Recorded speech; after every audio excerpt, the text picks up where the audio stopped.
Essa virada de ano, o que vocês vão brindar? Acho que, sem dúvida, a grande mudança vai ser uma criança que vai chegar, né? Assim, é muito engraçado quando a gente fala assim, a gente vai adotar. Isso é geral. A vida de vocês estão preparados? Sempre parece um terrorismo que vem junto, tipo, como se o mundo fosse acabar. Não vão conseguir fazer mais nada, né?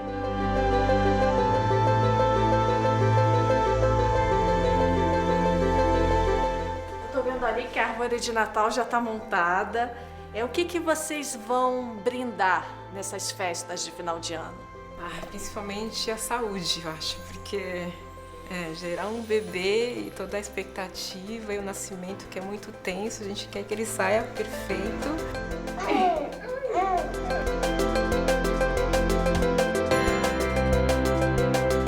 Nessa virada de ano, o que você vai brindar? Qual vai ser a sua grande comemoração? O reconhecimento enquanto homem. Eu consegui, ser o primeiro caso de um homem trans ser tratado pelo Hospital do Servidor Público Municipal.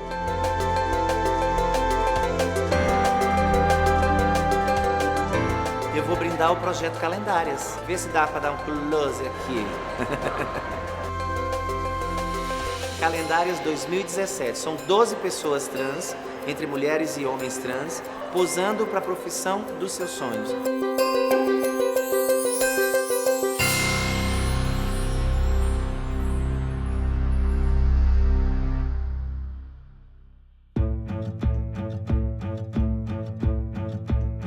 Meu nome é Gisele Tomás do Carmo Costa, agora, porque eu incorporei meu nome de casada. Eu sou funcionária pública e pesquisadora da área de fonética. Nós nos casamos em fevereiro de 2015, uma semana antes do carnaval. E ali, naquela virada de ano, eu acho, quando as emoções ficam todas a mil, éramos parceiras de muitas coisas, né? De viagens, de umas briguinhas, de tantas coisas.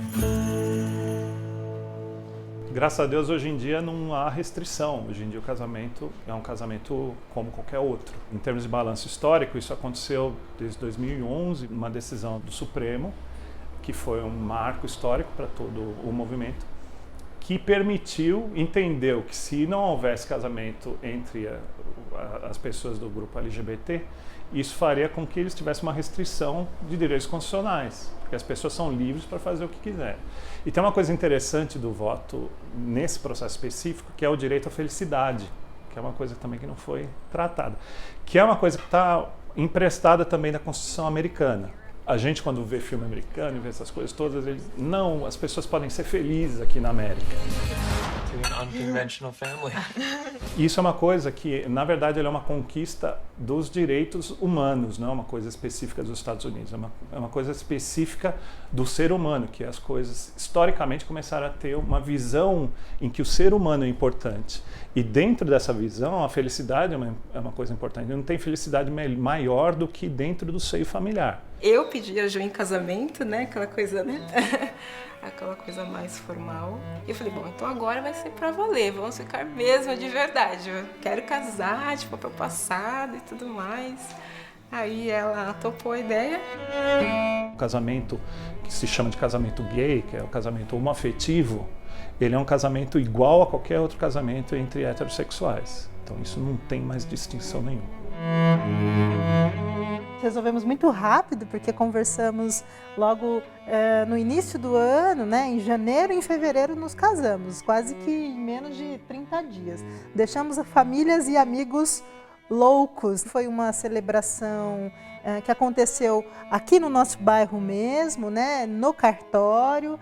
E fizemos uma festinha, recebemos muitos amigos, recebemos muitos familiares. Minha família, que é uma família mineira e que receberam o convite de última hora, saíram de Minas Gerais, 550 quilômetros de São Paulo, e vieram até aqui nos prestigiar. E da sua parte, Gisele, como é que foi a aceitação da família, dos amigos? Eu acho que isso é um processo, né? Aceitar, eu acho que é um termo até complicado de se usar, né?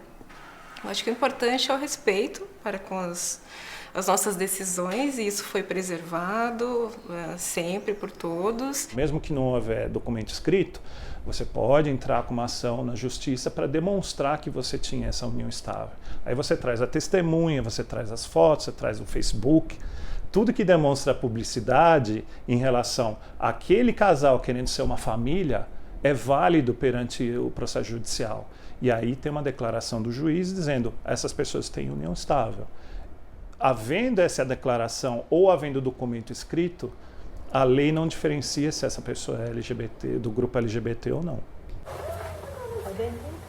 Eu acho que não tem diferença nenhuma com qualquer outro casal. Em alguns casos, nas relações familiares, aparentemente somos nós quem acolhemos, né? Nós vamos até eles e os abraçamos, sabe? Venha ver que não há nada de tão diferente no nosso convívio, no nosso modo de agir. Ou de vergonhoso, ou de... Enfim, as resistências existem, né? Sempre. A gente não é unânime nunca, né? Nem, às vezes, casal hétero, enfim, nem todas as famílias se gostam, ou todos estão ali de acordo, mas quem não importa não chega e a gente também não sente falta, né? Veja a nossa vida, veja como, né, corre tudo dentro do normal. Não sei se essa é a expressão, né? O filósofo Michel Foucault, ele nos ensina que desde o século XIX a sociedade tem essa curiosidade, esse desejo de falar e pensar sexo. No século XIX, o Michel Foucault vai dizer então que a sociedade tem, digamos, fascínio, né? Chega a ser um fetiche em pensar o sexo e além disso, pensando nos tempos atuais, essas perguntas, essas curiosidades que a gente ouve falar, né? A gente ouve na rua. Será que aquela pessoa é lésbica? Será que aquela pessoa é gay? Como se isso fosse importante na nossa vida. Não interessa, né, a vida íntima de alguém que a gente conhece, mas a gente tem um pouco esse fascínio de pensar sexo, né? E interessante, a gente adora pensar em sexo, mas é só um sexo de um jeito mais careta possível. Só o papai e mamãe, né?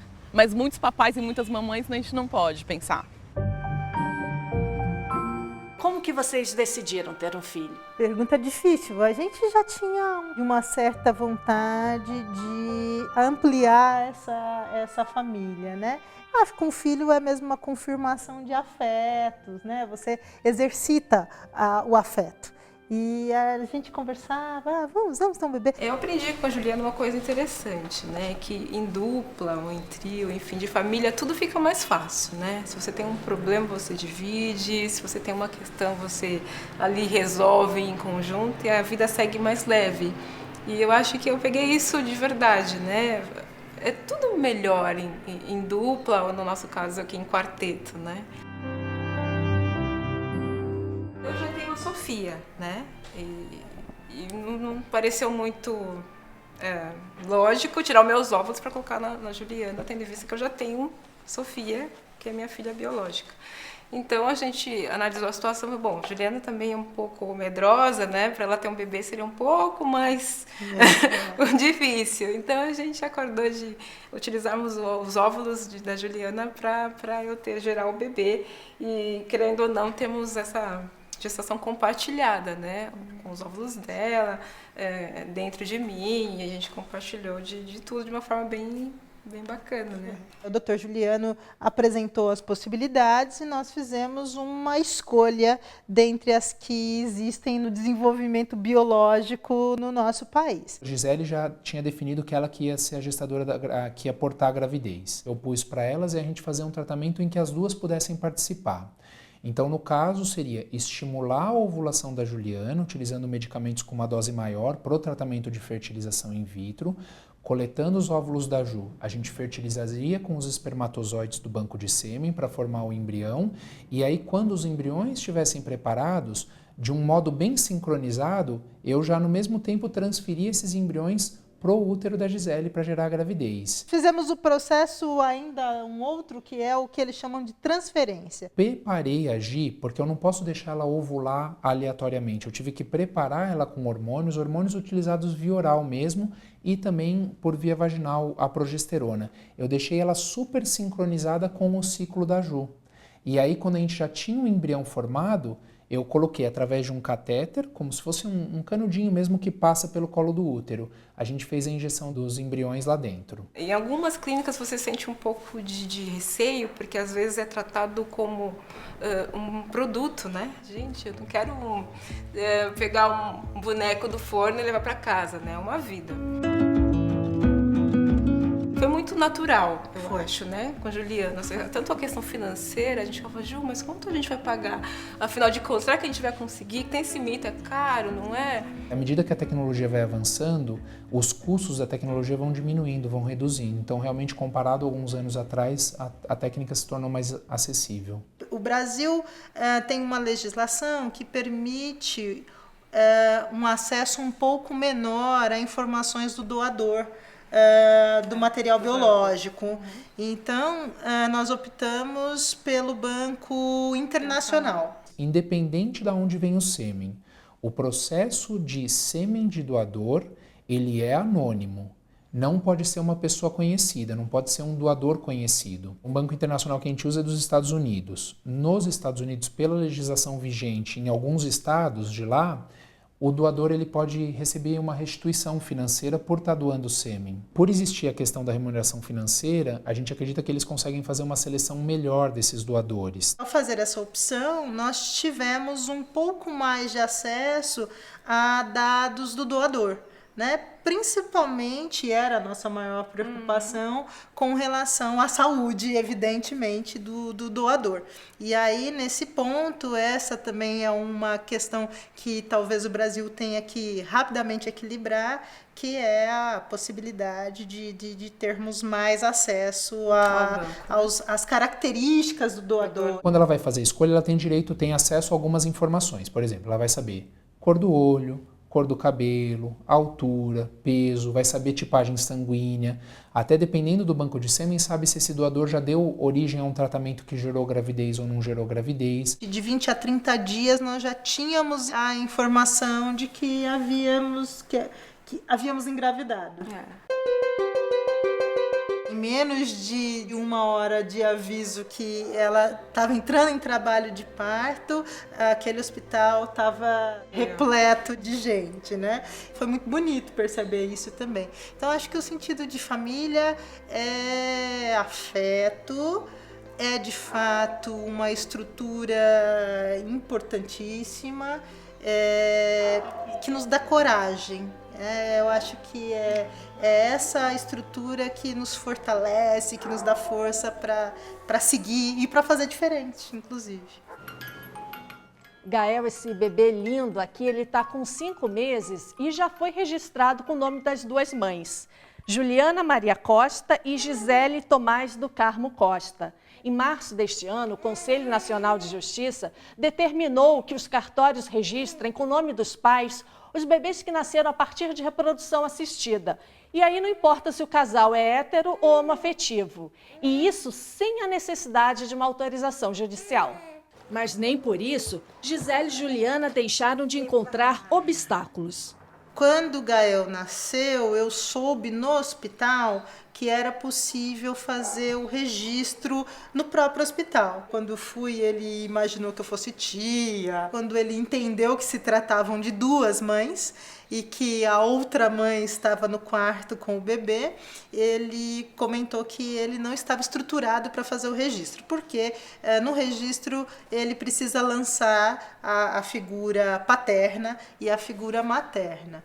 Se desculpou e pediu para que eu procurasse o cartório mais próximo da nossa residência. Foi o que eu fiz. Eu fui recebida por uma funcionária mais antiga do cartório, parecia, ou o responsável pela área, que disse: não podemos registrar, nós vamos registrar no nome de uma e você procure o juiz para depois incluir o seu nome. Fui tranquila, é um processo mesmo, né? Respirei e disse: olha, eu acho que você não tem conhecimento desse provimento aqui.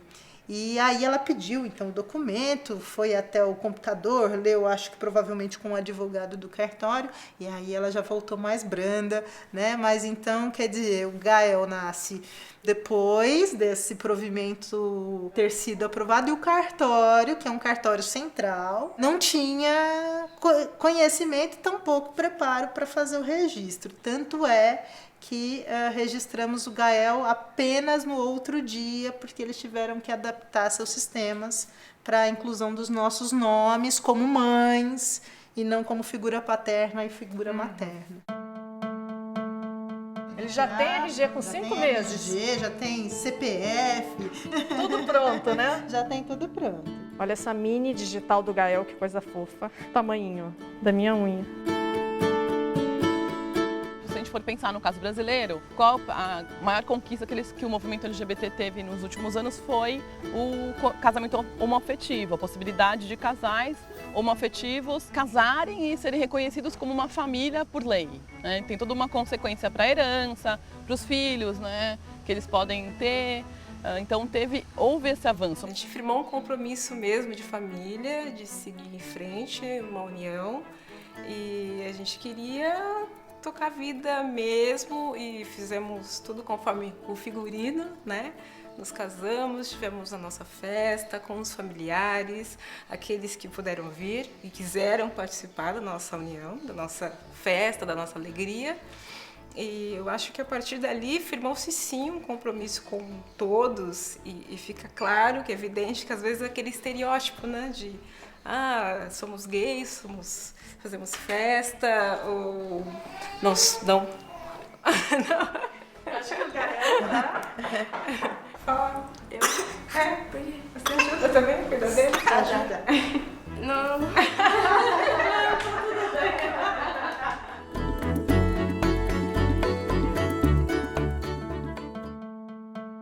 Meus pais chegaram com ele e colocaram no berço e falaram assim, esse é o seu bebê, cuida dele.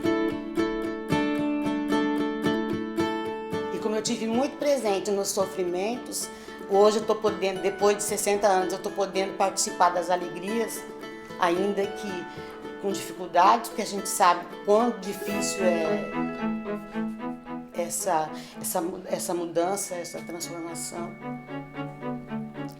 Mas eu acho que vai dar tudo certo.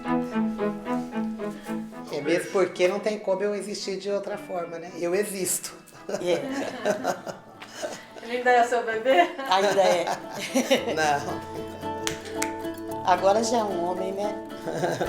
Tem hora que a gente fica meio bravo, mas a gente continua.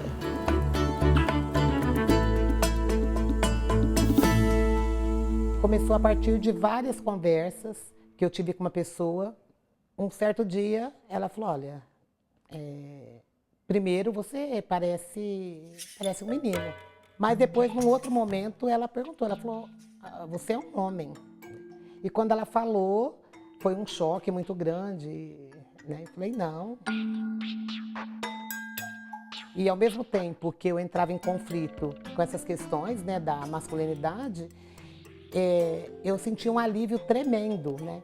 E tremendo porque uma pessoa conseguiu me reconhecer na identidade, né? E a partir daí, eu iniciei esse processo. E fui até o servidor, e apesar de ter ouvido alguns nãos no início, consegui lá uma médica que disse, não, vou bancar isso, vou te acompanhar.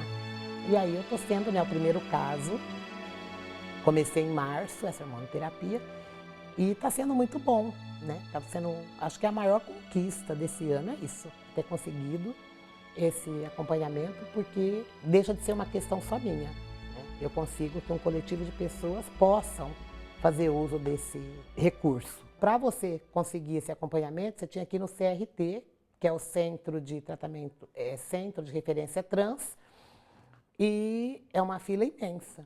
É uma fila imensa por quê? Porque a maioria das pessoas trans não tem condições, não tem trabalho e também é uma padronização. Você tem que passar no centro de referência, tem que precisar de laudo para você conquistar a restituição do seu nome, se você quiser fazer cirurgia e tal. A gente pode combinar o seguinte, você usa essa camisa, que é minha, e eu uso essa calça, que é sua. Tá, a gente troca. E eu vou usar essa aqui e ninguém nem pense em pegar. Nos teatros que eu fazia, eu sempre gostei muito de escrever. E todas as peças, eu era o menino. Mas, ao mesmo tempo, eu não tinha essa consciência. Hoje eu entendo que tudo aquilo eram formas de existir mesmo, de existência, né? Era uma forma de me libertar um pouco dessa figura lida como mulher. E por que você escolheu o nome de Lenin? Do Lenin, o que eu mais chamo para mim foi a questão dele não desistir. Ele lutou até a morte pelo Partido Revolucionário, pela Revolução, e acho que isso é a coisa mais importante. Como que foi passar 50 anos, né, sendo vista como mulher e de repente se assumir como homem? Minha mãe, né, era muito conservadora e também autoritária e muito religiosa. Como eu admirava demais, né, eu nunca passou pela minha cabeça romper com isso. A única coisa que acontecia era que eu não conseguia me relacionar com homens. Eu achava que todos os homens ficavam meus amigos, né? Mas até aí eu falava não, o que pode ser questão de desejo e não é questão de identidade de gênero, né? Que é muito diferente. E ao mesmo tempo foi muito doloroso, porque toda vez que eu pensava que eu era diferente, né? Que eu não dava conta de ser essa mulher, eu sentia uma culpa muito grande. Duro de ter três homens aqui, é que as minhas roupas vai tudo pra vocês. Tá fazendo, não dá pra usar social. Não tem que ser. E as de vocês, às vezes não dá pra eu usar, porque essa sua camiseta aí só depois da mastectomia. Com 24, 22 a 23 anos, eu conheci, né, o pai dos meus filhos e acabei casando para cumprir um papel social, né? E tentei, fiquei casado durante 17 anos, tentando dar conta desse papel, né? Mas foi um tremendo fracasso. Na Índia, tradicionalmente, algumas crianças que as mães já identificam que ela não vai ser um homem heterossexual normativo, que não vai seguir, né, que não deseja outras mulheres, digamos assim, ela já um pouco vai sendo construída essa criança como um terceiro, poderia ser um terceiro gênero, que elas são híjras, H-I-J-R-A-S. Então elas já crescem com essa possibilidade de serem uma terceira identidade. Desagradável também é isso, né? Porque você usa todas as minhas roupas. E eu fico... E aí tira a foto e coloca no Face. Aí fica 3 fotos, tudo com a mesma roupa. A gente pode falar que a gente tem o mesmo gosto para roupa e todos compram camisas iguais quando vai na loja. Que momento você decidiu contar para sua família? A primeira coisa que eu fiz foi conversar com eles. E dizer para eles, né, olha, eu sou um homem, né? Eu me identifico com o gênero masculino. Eu gostaria que vocês me lessem como homem. E é isso, não dá para ser diferente. Foi uma perda no sentido que ela tinha ido embora. Mas assim, eu não levei muito tempo com esse luto, né? Porque para mim não me importa o gênero, entendeu? Ele é meu irmão e eu amo, continuo amando da mesma maneira como eu sempre amei. Porque eu convivi com ele 52 anos, convivi com uma mulher, né, que era minha melhor amiga e continua sendo. Apesar de eu ter as mudanças de comportamento que é difícil para ele, eu entendo que fiquei assim um pouco triste por causa da violência, do medo de acontecer alguma coisa com ele na rua, né, de agressão, dessas coisas que acontecem. A gente vê todos os dias falando de homem trans assassinado, mulher trans. Mas foi fácil para mim, porque eu não tenho nenhum tipo de preconceito. Assim, nem admito que ninguém tenha perto de mim. Os meninos, né, e a minha filha, eles respeitaram isso, me acolheram e assim, falaram, importante é você ser feliz. Sim, senhor. Essa aqui é a sua filha. Essa aqui é minha filha, Patrícia, ela trabalha, é berçarista. Eu, né, como pai coruja, acho ela encantadora. Tenho um pouco de dificuldade de me chamar de Lênin, fala é difícil, porque para mim você é mãe, mas uma dificuldade que não é desrespeito, né? É uma dificuldade que é afeto, na verdade, ela tem muito afeto. Né? A gente tem uma boa relação, uma boa construção.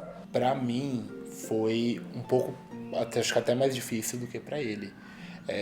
Eu fui criado por um pai biológico que era muito machista, então ele colocou um pouco daquele machismo dele, mesmo sem ele tentando barrar esse machismo, ele colocou um pouco disso em mim também.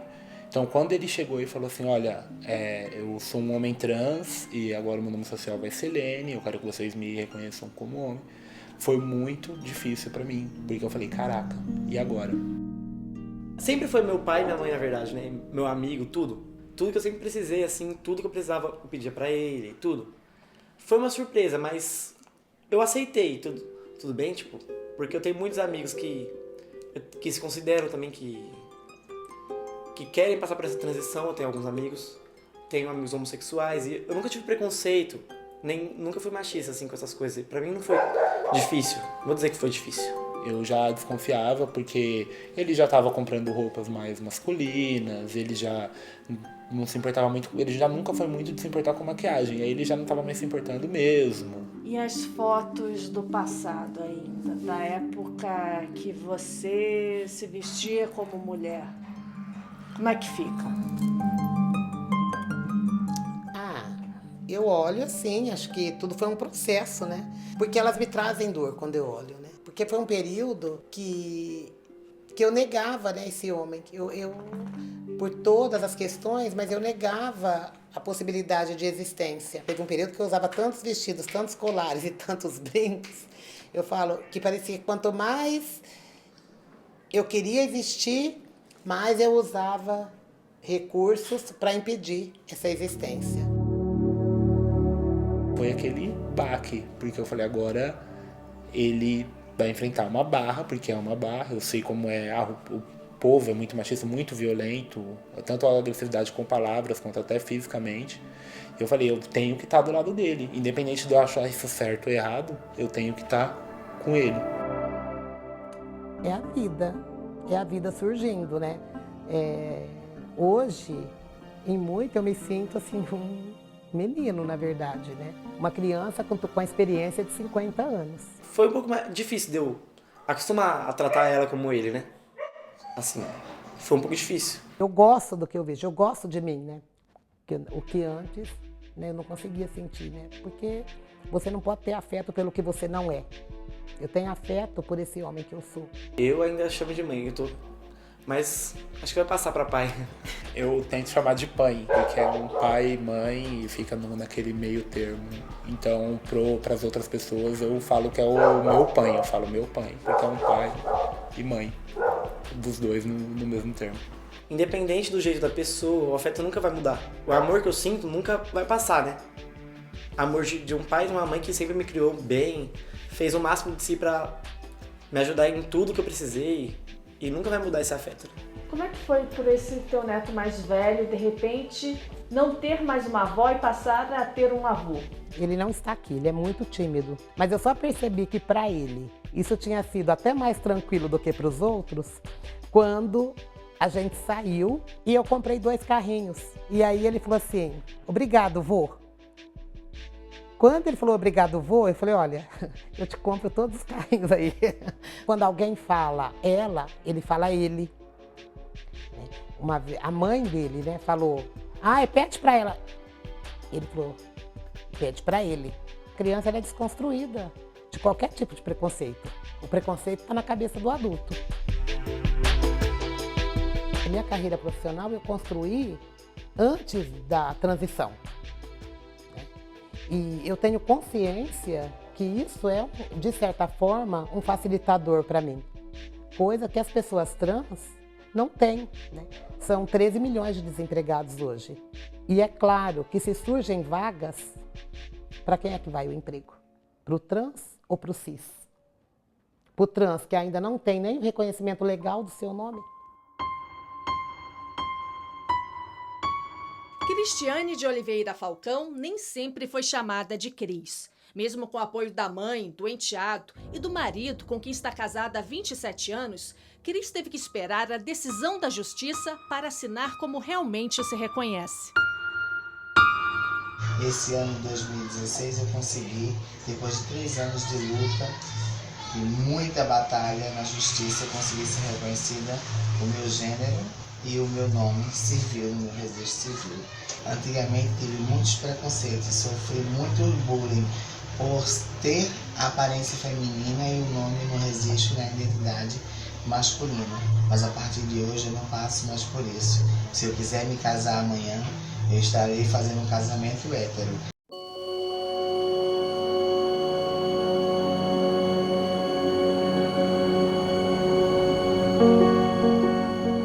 Estará na minha lápide aqui, Jais Cristiane de Oliveira Falcão.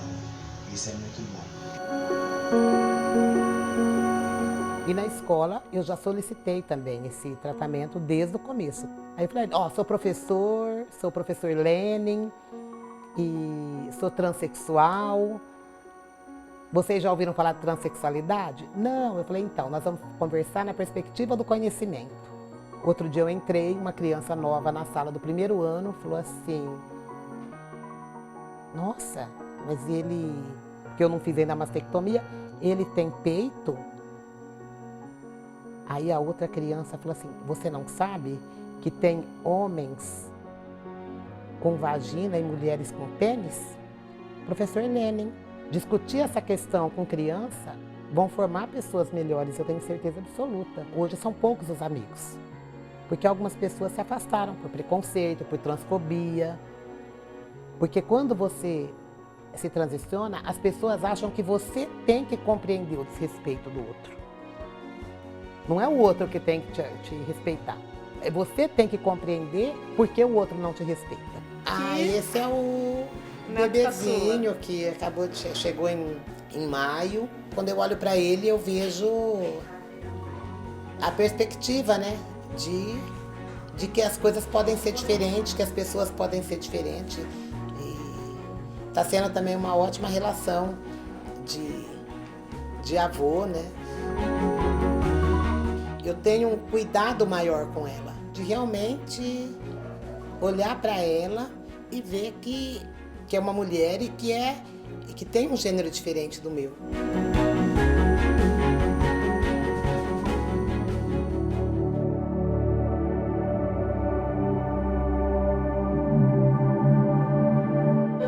Vocês usam aliança. Mas a gente já usava antes de casar no religioso. Tanto que a gente falou pra monja, falou, mas a gente já usa aliança. Vocês tiram, põe de novo, a gente abençoa. Abençoa na hora.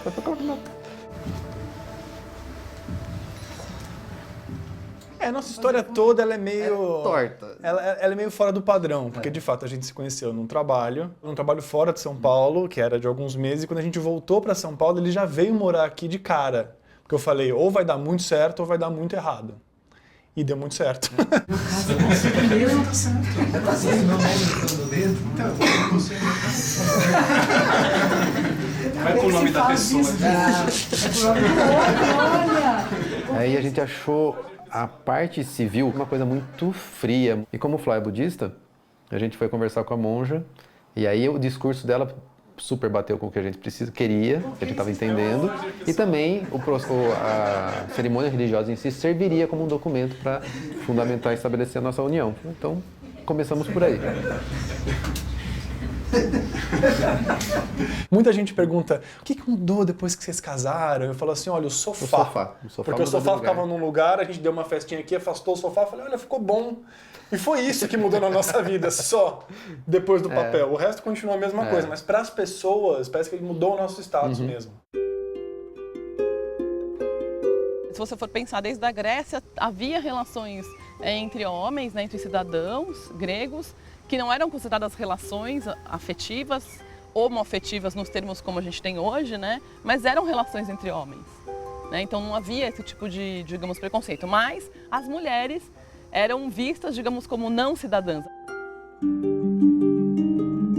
De um lado, você tinha esse avanço em termos da homossexualidade, se é que a gente pode falar em homossexualidade naquele momento, e ao mesmo tempo as mulheres num papel subjugado. É um ciclo, né? É como se fossem assim, ondas, né, de conquistas e retrocessos, e ainda há muita coisa para se conquistar. Assim que a gente casou, né, o juiz veio com um discurso que ele falou, nossa, eu me senti um super-herói. O cara falando, o juiz no final falou, vocês fizeram por merecer o lugar na sociedade de vocês são um exemplo a ser seguido. Vocês conquistaram esse lugar e o mundo hoje precisa de mais pessoas como vocês, que estão lutando para formar uma família. E é uma luta dele, nem sabia que... Aí ali caiu uma ficha que a gente falou, nossa, é isso mesmo que a gente está fazendo, né? A gente está lutando, entre aspas, no sentido metafórico, mas a gente está querendo justamente fazer uma coisa boa. A gente está querendo agregar um elemento bacana, formar uma família. Se a gente for pensar em relação ao modelo heterossexual, modelo heterossexual, patriarcal, que tem sido constituído no Brasil desde o Brasil colônia, são novas famílias nesse sentido, mas novas famílias no sentido de que são famílias alternativas, são famílias de vanguarda, mas não no sentido de que são famílias que nunca existiram e que começaram a aparecer agora no século XXI. Né? Você pode ter várias formas de família possíveis, então você pode pensar em famílias com duas mães, ou família com dois pais, famílias no qual você só tem uma mãe, que pode ser uma mãe lésbica, que teve um filho em algum momento com alguém. Você pode pensar em possibilidades de uma mulher trans que é casada com um homem cisgênero heterossexual, que tem um filho biológico ou um filho de uma reprodução assistida.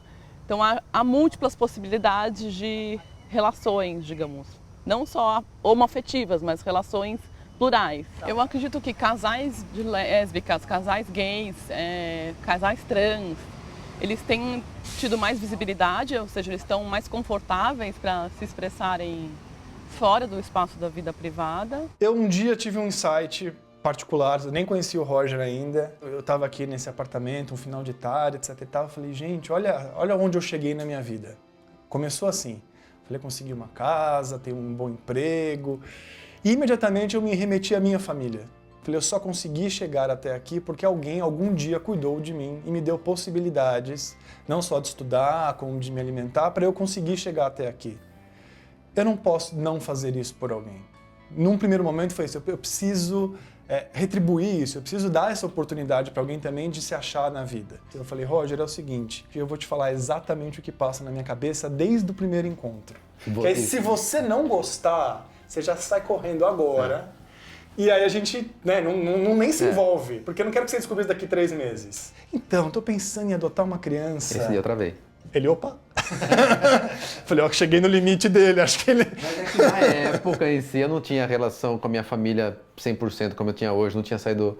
Tinha saído do armário, mas não para todo mundo, nem todo mundo sabia da família, é família do interior, então a questão em si não estava pronta para mim ainda.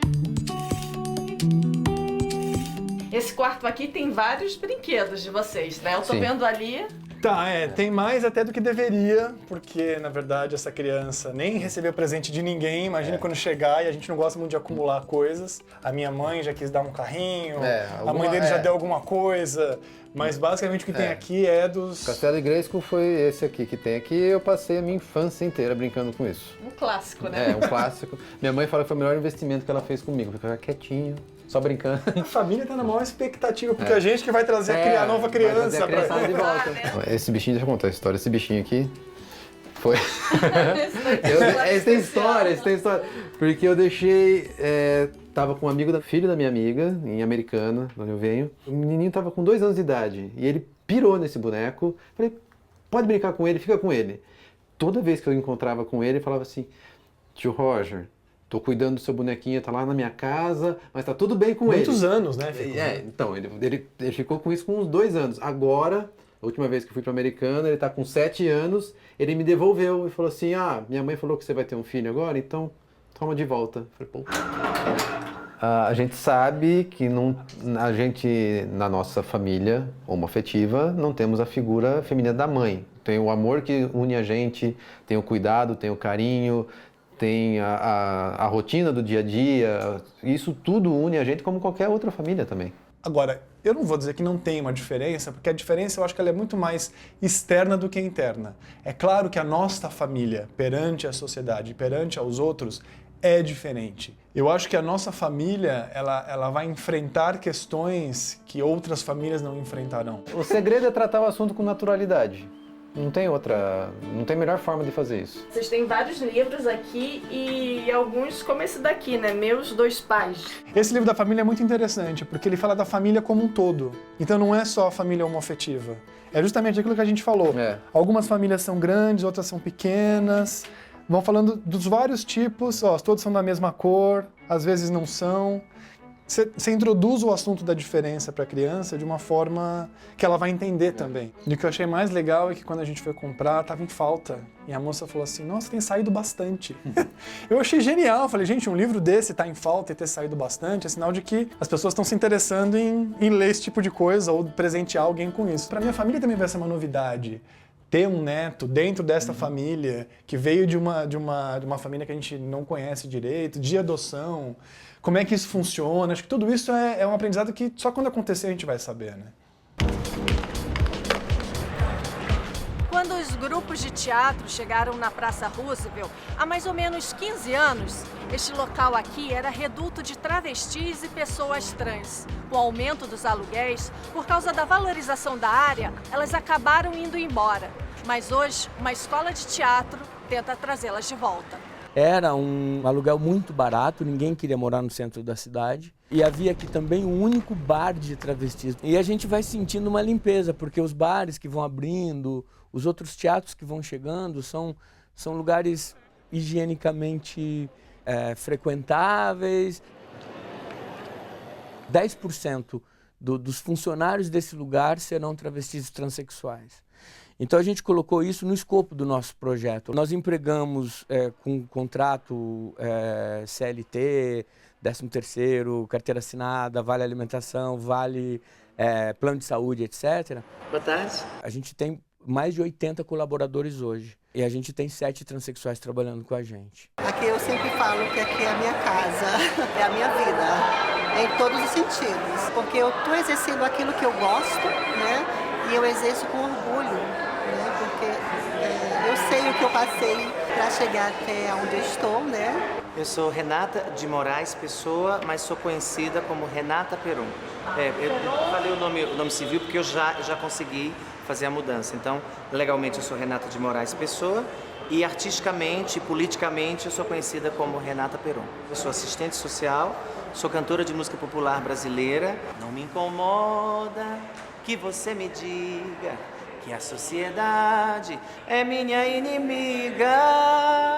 E estou presidente da ONG CAIS, que é Centro de Apoio e Inclusão Social de Travestis e Transsexuais. Quanto a você, da aristocracia, que tem dinheiro, mas não compra alegria, há de viver eternamente, sendo escravo dessa gente que cultiva a hipocrisia.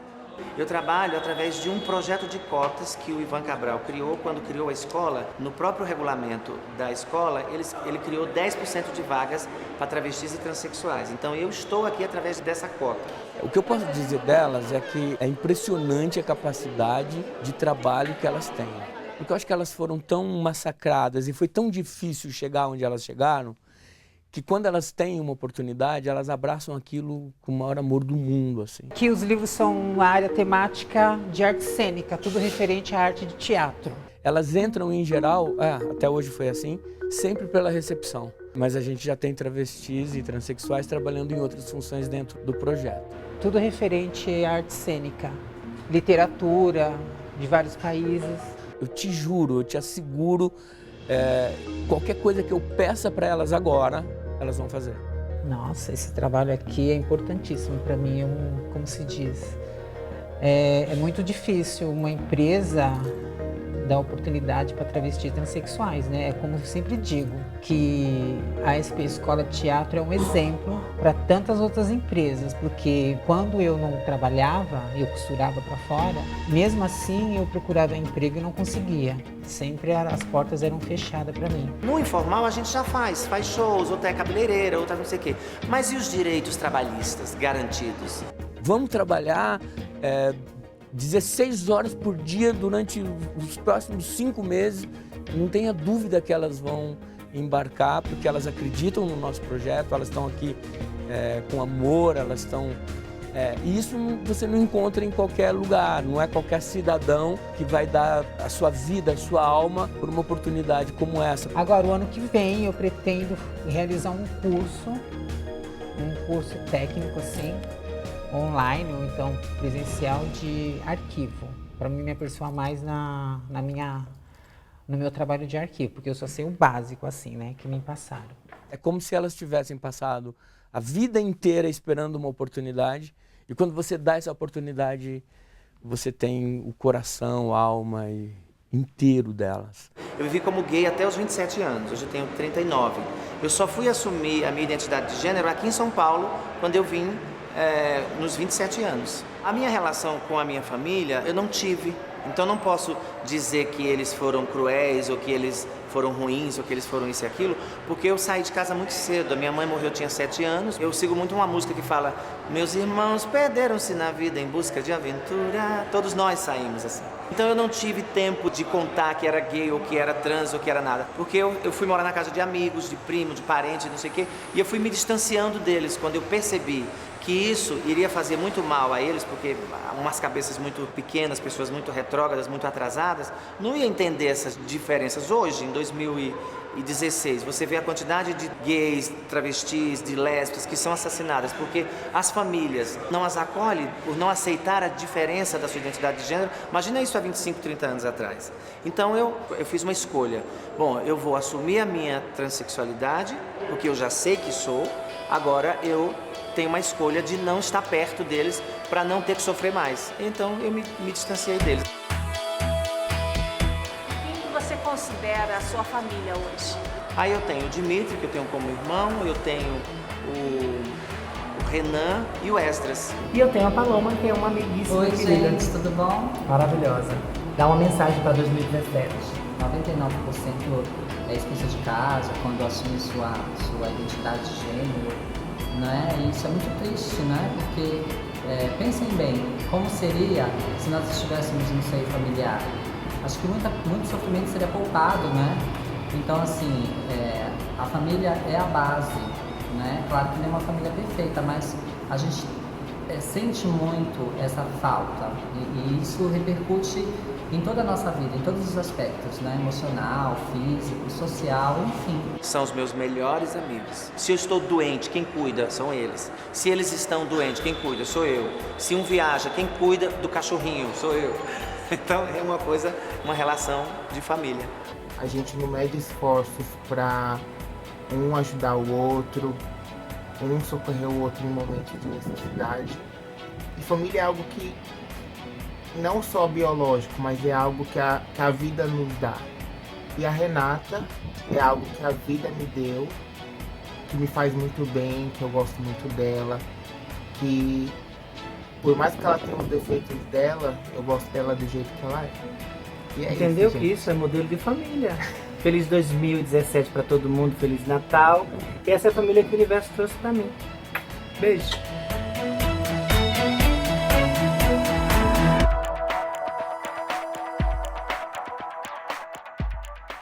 Nossa, eu estou muito feliz, né? Eu estou muito feliz. Me preocupa ainda, tá filmando ainda? Me preocupa ainda a questão do emprego, né? Se você me perguntasse o que é muito doloroso ainda para mim, é perceber isso. Como ainda os trans, né, as pessoas trans, estão à margem. Porque é muito fácil o empresário passar num carro blindado na rua e xingar uma travesti porque ela está ali fazendo a prostituição. Mas qual é o projeto que ele tem, social, para que essa realidade mude?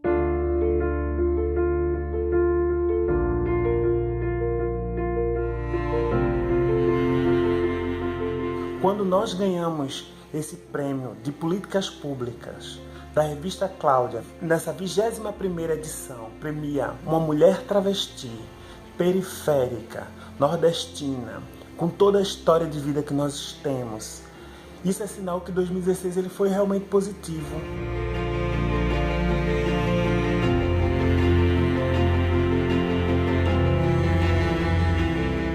Ela agora se chamar Cristiane de Oliveira Falcão, foi um sonho dela e que sirva para alguma coisa essa mudança de nome dela.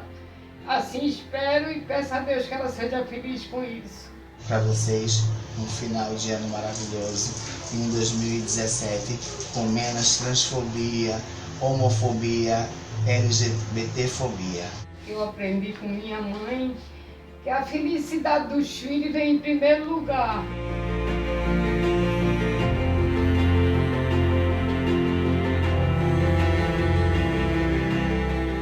A gente vai compondo, né, essa família como uma coxa de retalhos, mas assim muito que ajuda a gente bastante a caminhar. Então assim, eu desejo assim, no meu coração que em 2017 as famílias possam se unir mais, independente de como elas sejam formadas. É isso, um beijinho, tá? Beijo, feliz 2017 para todos. 2016 partindo, deixando saudades, mas tchau, foi.